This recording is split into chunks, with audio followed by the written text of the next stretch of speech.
Welcome back to Jinia ব্লগসের নতুন একটা ব্লগে তোমাদের প্রত্যেককে অনেক অনেক ওয়েলকাম। কালকে রাত্রে বিয়ের বাড়ি থেকে ফেরার পরে আমি কোনো রকম ব্লগ করিনি, বিয়েবাড়ি যাওয়ার আগেও কোনো রকম ব্লগ করিনি। তার কারণটা আজকে আমি তোমাদের সঙ্গে শেয়ার করে নেব। তো চলো ব্লগটা এনজয় করতে থাকো। 22শে ডিসেম্বর, আর 22শে ডিসেম্বর আমাদের প্ল্যান ছিল, যেহেতু সারদা মায়ের জন্মদিন, জয়রামবাটি কামারপুকুর একটা ট্রিপ করার। সেক্ষেত্রে আমাদের অ্যাডভান্সও করা হয়ে গিয়েছিল। আমি সৌম্য যেতে পারছে না, যেহেতু সৌর্য আর মিস্টার বিশ্বাস জয়রামবাটি ট্রিপ করব। ট্যুরটা স্পন্সর করছিল নৈহাটি স্পন্দন, এবং নৈহাটি স্পন্দন একটা এনজিও। তারা খুব অল্প টাকায় 850 টাকা পার হেডে এই ট্যুরটা করছিল। তো প্রাইমারিলি আমি ঠিক করি আমি একাই যাব, পরে মিস্টার বিশ্বাস আর সৌর্য অ্যাড হয়। তারপরেই ওনাদের নতুন রূপ আমরা দেখতে পাই, এনজিওর আড়ালে চলছে ব্যবসা। তো জয়রামবাটি কামারপুকুর নয়, ওনারা রিসেন্টলি পুরুলিয়া, বাঁকুড়া, বিষ্ণুপুর এরমও ট্যুর অর্গানাইজ করেন। ওনারা নাকি খুব স্বল্প মূল্যে ঘোরান। ভালো কথা।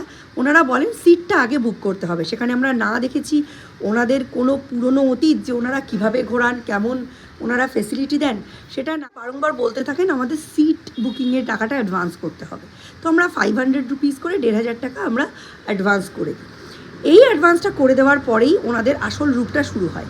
এটা কিন্তু আমরা ওনাদের ওপর বিশ্বাস নিয়েই করেছিলাম, যাতে আমরা না দেখা সত্ত্বেও ওনাদের একটু ফেসিলিটি হয়। এই টাকাটা অ্যাডভান্স করার আগে কিন্তু আমরা ওনাদের কোনো রকম পাস্ট যে ট্রাভেল করেছে তার কোনো রেকর্ডস দেখতে চাইনি বা দেখতে পাইনি, এবং ওনারা কী ধরনের গাড়ি করে ঘোরাবেন, কী ধরনের টিফিন দেবেন, আমরা কিছুই জানতাম না। তা সত্ত্বেও আমরা ওনাদের ওপর বিশ্বাস করে এই অ্যাডভান্সটা করি। ওনাদের ট্রিপ 22 তারিখে, এবং ওনারা কন্টিনিউয়াস 15-16 তারিখ থেকে আমাদের ওপর চাপ দিতে থাকেন যাতে আমরা ফুল পেমেন্ট করে দিই। আমি ওনাদের রিকোয়েস্ট করেছিলাম, একবার আমরা আপনাদের ওপর বিশ্বাস করে হাফ পেমেন্ট করেছি, সুতরাং 1500 টাকা দিয়ে ফুল পেমেন্ট করে দেওয়াটা কোনো ব্যাপার না, কিন্তু আপনাদেরও তো উচিত আমাদের ওপর বিশ্বাস রাখা। আমরা ওনাদের দুটো প্রপোজাল দিই, একটা ঘুরে আসার পরে আমরা পেমেন্ট করব, অথবা যেদিন আমরা ঘুরতে যাব সেই দিন সকালবেলা আমরা ক্যাশ টাকা মিস্টার সুজিত ব্রহ্মকে দিয়ে দেবো গাড়িতে ওঠার ঠিক আগে। ওনারা জানান একটা স্করপিও, একটা ট্রাভেলার অলরেডি প্যাকড, কিন্তু ওনাদের সেই ধৈর্যটা ছিল না। এই সময় আমার মাথায় নানান, মেবি মিস্টার সুজিত ব্রহ্ম আর নৈহাটি স্পন্দন খুব রিনাউন্ড একটা অর্গানাইজেশন, যদিও আমি এর নাম আগে শুনিনি, আমার বাপের বাড়ির কাছেই এটা, কিন্তু উনি আমাদের কন্টিনিউয়াসলি বলতে থাকেন তাহলে আপনাদের আমি পেমেন্টটা রিটার্ন করে দিচ্ছি এবং ট্যুরটা ক্যান্সেল করে দিচ্ছি। এই অ্যারোগ্যান্সটা আমার ভালো লাগেনি। যেখানে আমি বা আমরা ওনাকে বিশ্বাস করতে পারছি, কেন উনি পারছেন না? এটা কোনো ঠকবাজি বা জচুরির মধ্যে পড়ে যাচ্ছি না তো? আমরা চেয়েছিলাম গাড়িটাকে দেখে, কতজন লোক যাচ্ছে, তাদের রিভিউ কেমন সেটা দেখে তারপর পেমেন্টটা করতে। তো সেক্ষেত্রে ওনার নাকি এই প্রসিজারে খুব সমস্যা। এর মধ্যে আমি তোমাদের সাথে, মিস্টার বিশ্বাস কিন্তু কন্টিনিউয়াস আমাকে ওয়ার্ন করছিলেন যে আমার লোকটাকে সুবিধার মনে হচ্ছে না। হতে পারে, খুব ভালো মানুষ, কিন্তু আমাদের সঙ্গে ওনার ভাইবস ম্যাচ করেনি। তো উনি কালকে সকালবেলা আমাদের ফুল টাকাটা, অগ্রিম টাকাটা রিফান্ড করে দেন। এই অ্যারোগ্যান্সটা আমাদের একদম পছন্দ হয়নি। তুমি যে ফুলকপি, বাঁধাকপি, মূলো, মটরশুঁটি, তার সাথে হচ্ছে আদা, কাঁচা লঙ্কা, পেঁয়াজ, ঠিক আছে? পেঁয়াজগুলির মনে হয় দাম বেশি, ভালো করে চেক করে নিয়ে আসবে। সরস্বতী কালকে বলছে 10টা পেঁয়াজকলি 10 টাকায় দিয়েছে, ওর এরম হলে আনবি না, ঠিক আছে? মেথি শাক, বেতো শাকের মধ্যে একটা যে কোনো, আর চিনতে না পারলে লাল শাক নিয়ে চলে আসবে। অফিস থেকে জানানো হয়েছে 90%-এর অ্যাবাভ যাদের নাম্বার, তারা নৈহাটি উৎসবে প্রত্যেকেই মানে সাম্মানিক কিছু পাবে। টাকা পয়সা নয়, হয়তো সার্টিফিকেট, মেডেল, এইসব। তো সেটার জন্যই ডকুমেন্টস জমা করতে যাচ্ছি এখন।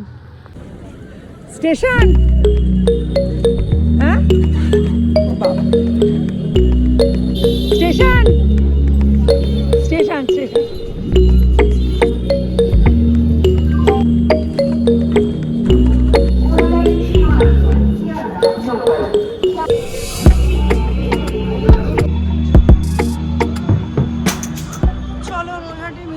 কাজটা আগে মিটাই, ওটা না মেটালে মনে শান্তি হচ্ছে না।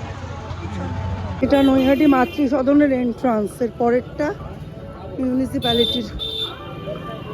খবরটা সঠিক সেটা আমি মানে রিচেক করে নিয়েছি, কিন্তু কোথা থেকে ইনভিটেশন কার্ডটা পাবো সেটা জানি না। আমি এখন মিউনিসিপ্যালিটি থেকে বলছি। ওখান থেকে জানানো হলো যে মিস্টার সনদদের সঙ্গে যোগাযোগ করতে। দাদা তো আমাদের পাড়ারই লোক, দাদা আমাকে কিন্তু বলেছিলেন মিউনিসিপ্যালিটিতে। তো আবার যোগাযোগ করলাম, অনেকের সাথে কথা বললাম, জানা গেল মিস্টার সুরজিৎ নাথ এই ব্যাপারটা দেখছেন। তো ওনাকে কল করলাম দুবার, উনি বিজি ছিলেন, স্বাভাবিক। ওনাকে দুবার কল করলাম, কলটা বিজি ছিল, পাচ্ছিলাম না। তারপর উনি নিজেই রিভার্ট ব্যাক করলেন, তো বললেন 12টার মধ্যে উনি ঢুকছেন।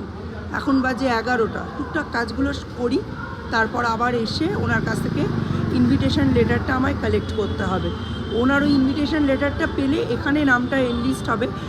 সেদিন তো মিস্টার বিশ্বাস এখান থেকে আমার দুটো ব্লাউজ আর দুটো কুর্তি নিয়ে গেছেন, কিন্তু একটা মাপের জন্য কুর্তি দেওয়া ছিল স্যাম্পল, সেটা দেয়নি ওরা, সেটা নিতে যাব আজকে। আসলাম, তারপর মনে পড়লো আজকে বৃহস্পতিবার, ম্যাডাম বন্ধ, যে কোনো কাজই হবে না, বৃহস্পতিবার এপার পুরো বন্ধ। ভেবেছিলাম এখানে কার্সিভ রাইটিংয়ের কোনো একটা বই নেব, হাত বুলিয়ে লেখার মতো।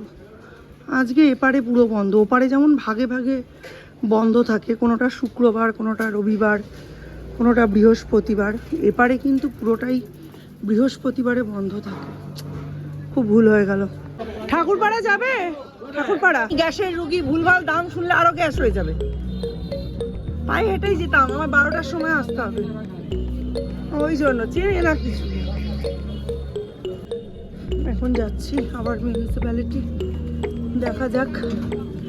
আসলে এতক্ষণ বাপের বাড়িতে ছিলাম, ওখানে তো গেলে সকলের সঙ্গে গল্প করতে করতেই সময়টা মানে চলে গেল। 1 ঘন্টা সময় ছিল হাতে, ওটা গল্প করে কাটিয়ে দিলাম। এবার যাব মিউনিসিপ্যালিটি, কাজটা সেরে আবার যাব বাড়িতে। দুজনে একা আছে, কি করছে কে জানে।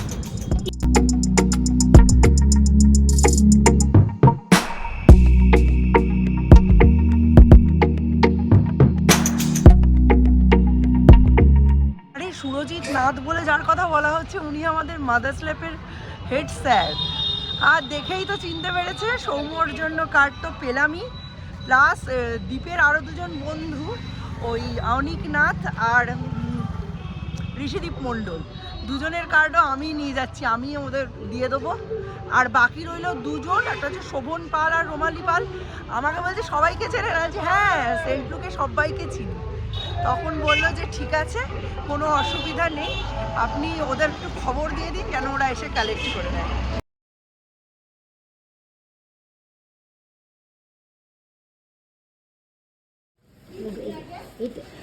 ওই মিউনিসিপ্যালিটির চিঠি, প্রাইজ পাওয়ার আমাকে পেয়েছে, সেন্ট লুকের সব ম্যাক্সিমাম চিঠি আমাকে দিয়ে দিল।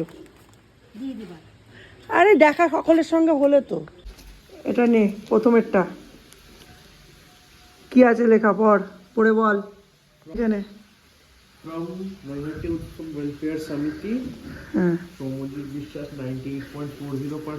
আর এই দুটো ডেলিভার করতে হবে। তার মধ্যে অনিক বললো অনিক নিজে এসে নিয়ে যাবে। আসার পর দেখি সরস্বতীদির কাজ করছে, আর এদিকে আমার রান্না বান্না তো একদম কিচ্ছু ছিল না, পুরো ভাঁড়ে মা ভবানী। এইবারে আমি লাগলাম রান্নার কাজে। আমার কাছে প্রচুর মাছের মাথা ছিল, 2-3টে মাছের মাথা ছিল, সেগুলো দিয়ে আলু দিয়ে একটা তরকারি করেছি। আর এই জাস্ট আমার রান্না শেষ হলো, ভাত, ডাল, পাঁপড় ভাজা। এই হচ্ছে খাটের অবস্থা। ছেলেটা কোথায় পড়তে বসবে দেখো, অবস্থা দেখে ও নিজেও একদম অবাক। এখন বাজে রাত প্রায় 9টা নাকি 7:45, আর এই এখন বাইরে দেখে মনে হচ্ছে 9টা। আর এখন আমার বাড়ির অবস্থা এইরকম, সমস্ত দ্বীপ সকালবেলা টোটাল 500 টাকার কাঁচা বাজার করেছে, সেগুলো হ্যাঁ কিচ্ছু তোলা হয়নি, গোছানো হয়নি, রান্নাও নেই। এখন আমি পড়াচ্ছি, রান্না করছি, আর দ্বীপ যেন কোথায় একটা যাচ্ছে। আমি আমার ব্যাগটা নিতে যাচ্ছি, কালকে বিয়ে বাড়ি যাওয়ার আগে আমার ব্যাগটা আমার একটা বন্ধুকে দিয়েছিল, তার কাছ থেকে ব্যাগটা নিয়ে যাচ্ছি। তার ইনভিটেশন লেটারটা মানে মাকে সকালবেলা যখন আনতে গেছিল মাকে দিয়ে দেওয়া হয়েছে, ওটাও দিয়ে দেবো ওকে তখন। ঠিক আছে, মাথাটা ঢেকে বেরো।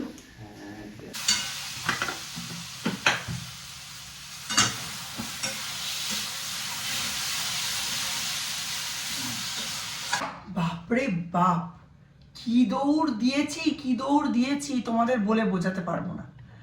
মানে সৌর্যকে পড়াতে পড়াতে সমস্ত ভেজিটেবলসগুলো তুলেছি। গাজরগুলো তো ঢুকবে না, পিস পিস করে তুললাম একটা ওই মেশ ব্যাগে। তারপর পেঁয়াজকলিগুলো দোফালা করে তুললাম, কিছুটা আলু পেঁয়াজকলি ভাজলাম। মূলো রাখা যাবে, কিন্তু মূলো শাক তো রাখা যাবে না। মূলো শাকটাকে ছাড়িয়ে কুচালাম, রসুন, কালো জিরে, শুকনো লঙ্কা এসব দিয়ে ভাজবো, একটু অল্প বেগুনও দেবো। বেগুন এনেছে, বেগুন রাখলাম, ফুলকপি রাখলাম, বাঁধাকপি রাখলাম। কপি তুলতে গিয়ে দেখি ইয়াব বড় নারকেলি বাঁধাকপি এনেছে। বাঁধাকপিটাকে দোফালা করলাম, করে দুটো মেশ ব্যাগে বাঁধাকপি অর্ধেক অর্ধেক করে রাখলাম, ফুলকপিটাও দুটো মেশ ব্যাগে রাখলাম। আর যে মটরশুঁটি এনেছিল 200-250 মতো, ওটা ওই 4টে মেশ ব্যাগের মধ্যে ভাগ করে রাখলাম। মানে যেদিন যে বাঁধাকপি করব সেদিনের ব্যাগে যে মটরশুঁটিগুলো থাকবে সেগুলো সেদিনের তরকারিতে উৎসর্গ করে দেবো। মানে এই পুরো ব্যবস্থাটা করতে সকালে হলে অনেক সময় লাগতো, এখন পড়ানোটা আজকে একটু ঘেটে গেল, কিন্তু যাই হোক আজকে অনেক পড়েওছে। 1 থেকে 50 অবধি লিখেছে, প্লাস হচ্ছে এবিসিডি আজকে ধরায়নি, অওয়া পুরোটা লিখেছে, ক খ পুরোটা লিখেছে, অওয়া পড়েছে, ক খ পড়েছে, টেবিলস পড়েছে, এমনকি ইংলিশে এবিসিডিটাও পুরোটা পড়েছে। খাট ফাট গুছিয়ে ফেলেছি, শুধু এইদিকে 2-1টা জামা কাপড় আছে, এগুলো কাল ঠিক করবে। আর এই দেখুন, পড়াশুনো করে উনি বই খাতা এদিকে ওদিকে ছড়িয়ে রেখে উঠে চলে গেছেন। ওর বিদ্যে হবে না, কিছুতেই হবে না। আর কালকে কিন্তু সৌর্যর হচ্ছে স্কুলের রেজাল্ট, মাদার্স ল্যাপের নার্সারির রেজাল্ট বেরোবে কালকে। 11:30টায় যেতে বলেছে, এবার যাবে। আমি বইপত্রগুলো গুছাই। বাবা রে বাবা, এই ঘরটাকে না কিছুতেই মানুষ করে রাখা যায় না বেশি দিন, তারপরেই মানে এটা একদম পুরো একদম ডোম হয়ে যায় ঘরটা। আর বই খাতাগুলো এত চারিদিকে ছড়ায়, আর বলার কথা না, বললেই বলবে তুমি এত পড়াও। এই যে স্কুলের জিনিসপত্র একসাথে করে রেখেছি, কারণ এতদিন স্কুল ছিল না তো, বলা যায় না, হট করে দেখলাম এটা পাচ্ছি ওটা পাচ্ছি না, এইসব হয়ে যেতে পারে। তাই আজকে রাতেই ঠিক করে রেখে দিয়েছি এই যে সব কিছু। নেসক্যাফের এই কৌটোটা ভালো করে ধুয়ে ধনে জিরে গুঁড়ো রেখেছি, এরকম আমার 2-3টে হলো, একটাতে গোলমরিচ রাখা আছে, একটাতে এইটা। এখন রোজ ব্লগ দেওয়া হচ্ছে না, অ্যাকচুয়ালি কি এত ওয়াচ টাইমটা কমিয়ে দিয়েছে না, ইচ্ছেই থাকছে না। ভালো করে খেয়াল করে দেখবে যে মাঝে মধ্যেই উইকে 2-1 দিন বাদ পড়ে যাচ্ছে। অ্যাকচুয়ালি মোটিভেশনের একটা ব্যাপার আছে তো, 3 বছর ধরে কন্টিনিউয়াস জার্নিটা করার পর ওই 365 ডেজ রাখবে বলে যেভাবে 3800-900 থেকে 3000 করে দেওয়া হলো ওয়াচ টাইম, মনে হচ্ছে পিছন দিকে এরকম করে টানছে। মানে এই পিছনে লাগার অভ্যাসটা, তার মানে শুধু যে বলা হয় বাঙালিরা কারোর উন্নতি সহ্য করতে পারে না পিছনে টানে, তা নয়, আমেরিকানদেরও সবাইকে পেছনে টানার অভ্যেসটা রয়েছে।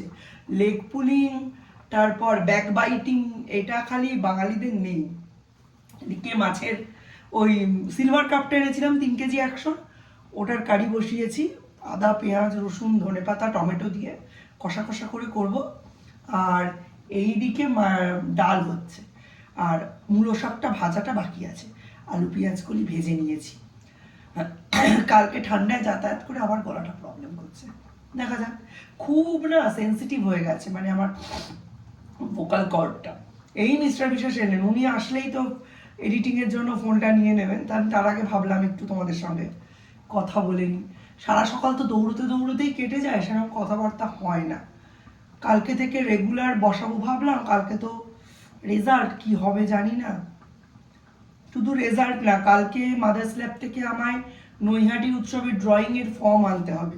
এবছর সৌর্য কোনো র্যাঙ্কই করবে না, 7 বছর অবধি বিভাগ ক, আর ওর হচ্ছে 4 বছর 3 মাস। আঁকতেও শেখেনি, শুধু কালারিং করতে শিখেছে।